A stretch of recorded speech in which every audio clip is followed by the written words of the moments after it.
apa yang kita lakukan di model itu perubahan parameter.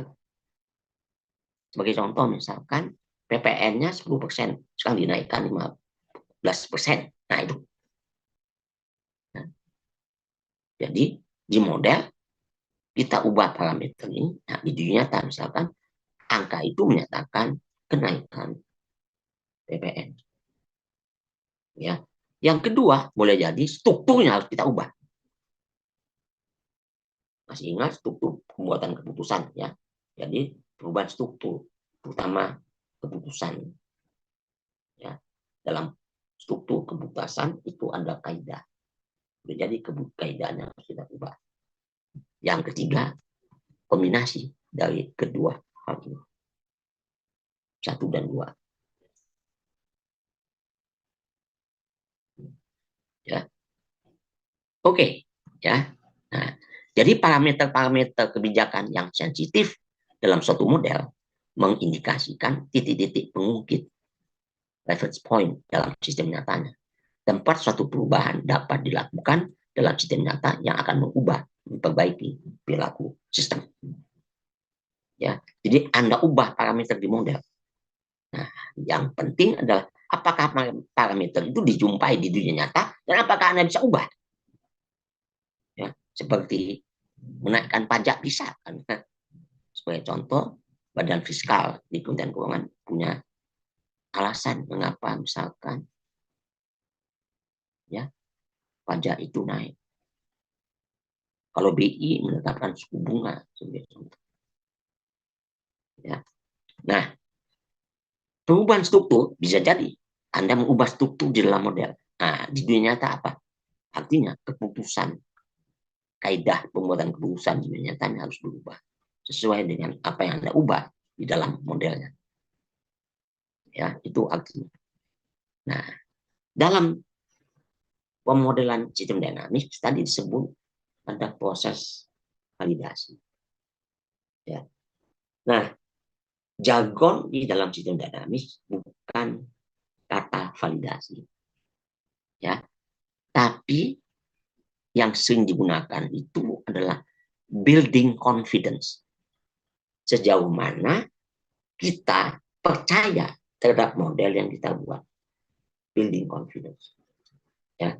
Karena validasi dalam tanda petik tidak mungkin dilakukan karena kita membuat validasi masa depan, mana mungkin. Ya, belum terjadi apa-apa. Oleh karena itu, yang digunakan dalam sistem dinamik, jargonnya adalah building confidence. Nah, karena model kita itu ada struktur, ada behavior, dan model itu digunakan untuk policy, maka tes, uji untuk membangun kepercayaan terhadap model ini ada 17. Ya. 5 itu untuk struktur. 1, struktur verification. Kita memverify struktur kita, struktur masih ingat, dalam sistem dinamik ada struktur pembuatan keputusan, ada struktur fisik. Nah, boleh jadi Anda membuat struktur fisik yang pakar mengatakan itu salah. Maka model Anda salah. Atau struktur keputusan, Anda buat keputusan petani. Ya, ternyata Anda ngarang-ngarang. Bagaimana petani membuat keputusan. Ya, bagaimana dia memberi pupuk dan sebagainya. Ya, nah ditanya kepada petaninya, dites apakah keputusan Anda melihat informasi ini yang kaidah ini yang Anda buat di dalam model komputer, ternyata enggak, maka model Anda salah, tidak verify dengan apa yang ada di dunia nyata. Yang kedua, parameter verification, ya sebagai contoh, ya ada fertilitas, ya ada waktu tunggu, ya.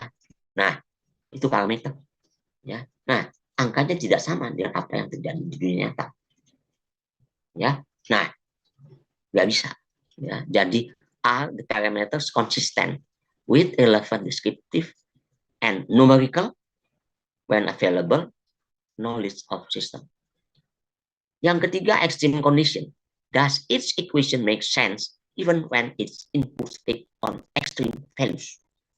Ya, jangan sampai kemudian ketika Anda berubah besaran dalam model pada nilai yang ekstrim, model Anda tidak bisa bekerja dengan baik. Ya.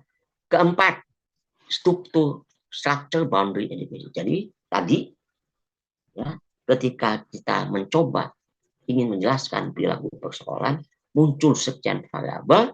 Nah, ada yang kita abaikan, ada yang kita berlakukan sebagai variabel exogenous, ya, ada yang endogenous. Nah, semua itu dibatasi oleh model boundary. Boleh jadi model kita belum cukup untuk bisa menjelaskan perilaku persoalan. Ya. Nah, untuk tahunya kita melakukan sensitivity analysis. Nah, yang kelima adalah dimensional konsistensi. Jadi dalam sistem dinamik karena hubungan sebab akibat, ya, tidak bisa ada equation kambing ayam tambah bebek, nggak bisa. Ya, mana mungkin ayam tambah bebek jadi kambing, nggak bisa. Ya, nah di dalam fencing itu sudah dipraktekkan ya cara agar supaya equation-nya itu konsisten unitnya. Ya, sudah 5 ya, ini struktur. Behavior testnya ada 8. Ada behavior reproduction, apakah model Anda bisa mereproduksi perilaku yang sudah terjadi. Ada perilaku anomali, yang kedua, apakah model Anda juga bisa menghasilkan perilaku dijumpai di dunia nyata yang disebut sebagai anomali, keanehan. Yang ketiga, family member. Jadi ada perilaku-perilaku sebagai contoh, kalau fenomena ini, dia perilakunya itu kurva S curve, logistic curve. Nah, model Anda tidak pernah bisa menghasilkan perilaku kurva S.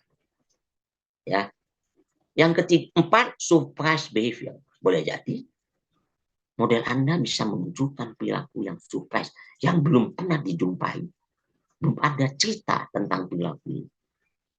Kalau Anda yakin itu Anda, maka ini luar biasa. Ya, ternyata fenomena ini bisa menunjukkan perilaku yang Anda jumpai ketika Anda membuat modelnya. Ya, sudah 4. Ya, 4 sisanya ada extreme policy, ada behavior boundary adequacy, ada behavior sensitivity, dan yang ke-8 statistik karakter.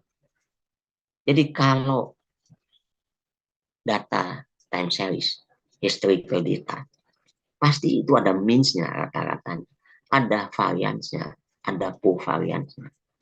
Sama ketika Anda mensimulasikan, pasti ada means-nya hasilnya, ada variance-nya, dan ada covariance-nya.